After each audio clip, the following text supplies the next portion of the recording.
এই সকল family card কেবল হচ্ছে চোখ ধাঁধানো একটা কর্মসূচি, কেবল এটা বাংলাদেশের অর্থনীতির কোনো পরিবর্তন করতে পারবে না। শরীফ ওসমান হাদী হত্যার খুনের বিচার এই বাংলার মাটিতে হতেই হবে। আমরা যখন ইলেকশনে মানুষের কাছে গিয়েছি, সারা বাংলাদেশের মানুষ আমাদের কাছে এটাই বলেছে, ওসমান হাদী হত্যার বিচার যেন ভাইয়া এই মাটিতে হয়। ওসমান হাদী হত্যাকারীদেরকে ভারতের মাটিতে খুঁজে পাওয়া গিয়েছে, আমরা শুনেছি। আমরা দাবি জানাবো অবিলম্বে বাংলাদেশের মাটিতে তাদেরকে এনে বিচার কার্যকর করা হয়, এবং এই বিচার যাতে সত্যিকার অর্থে ন্যায় বিচার হয়। কারণ যারা শুধু গুলি করেছে তারাই হত্যাকারী নয়, এই হত্যাকাণ্ডের পিছনে জড়িত ছিল ডিপ স্টেট, এই হত্যাকাণ্ডের পিছনে জড়িত ছিল দেশি বিদেশি নানা ষড়যন্ত্র। সিলন টি রপ্তানিতে শীর্ষে, সেই ষড়যন্ত্রকে বাংলাদেশের মানুষের সামনে উন্মুক্ত করতে হবে, এবং শুধু প্রত্যক্ষ নয় পরোক্ষভাবে যারা এই হত্যাকাণ্ডের সাথে জড়িত তাদেরকেও বিচারের আওতায় আনতে হবে। দ্বিতীয়ত, আমরা দেখেছি ফ্যামিলি কার্ড উদ্বোধন করা হয়েছে। আমরা ইলেকশনের আগেও বলেছিলাম ফ্যামিলি কার্ড তারা উদ্বোধন করেছে, তাদের ইস্তিহার অনুযায়ী তাদেরকে সাধুবাদ।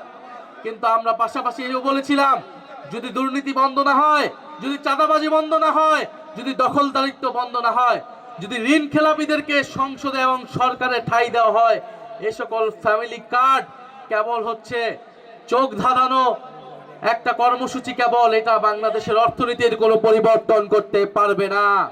ফলে আমরা আহ্বান জানাবো, যে সকল ঋণ খেলাপি লুটেরা দুর্নীতিবাজদেরকে সরকারে সংসদে নিয়ে যাওয়া হয়েছে, নমিনেশন বিক্রি করা হয়েছে, সেই সকল ঋণ খেলাপিদের বিরুদ্ধে যাতে বাংলাদেশ সরকার, বাংলাদেশের সুপ্রিম কোর্ট, নির্বাচন কমিশন ব্যবস্থা নেয়, এবং তারা যাতে অতি দ্রুত দেশের টাকা, ব্যাংকের টাকা ব্যাংকে ফিরিয়ে দেয়।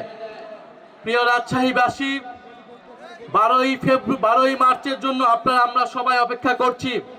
12ই মার্চ নতুন জাতীয় সংসদের অধিবেশন।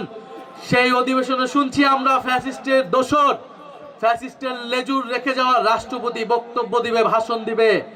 আপনাদের সামনে স্পষ্টভাবে বলে যাচ্ছি, কোন ফ্যাসিস্টের দোসরের বক্তব্য শোনার জন্য 12ই মার্চ আমরা জাতীয় সংসদে যাচ্ছি না।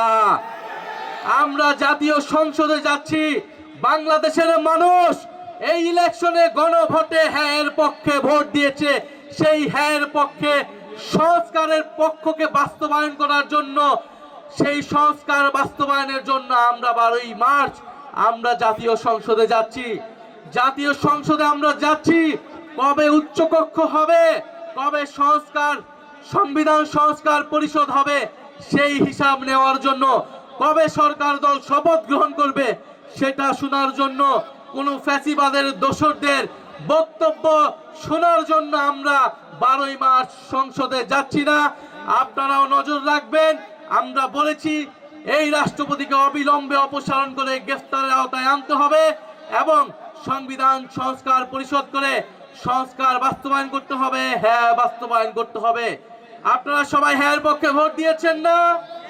আমরা সবাই দল মত নির্বিশেষে হ্যাঁ এর পক্ষে ভোট দিয়েছি। ফলে সংস্কারের পক্ষে, বিচারের পক্ষে আমাদের সেই লড়াই চলমান থাকবে।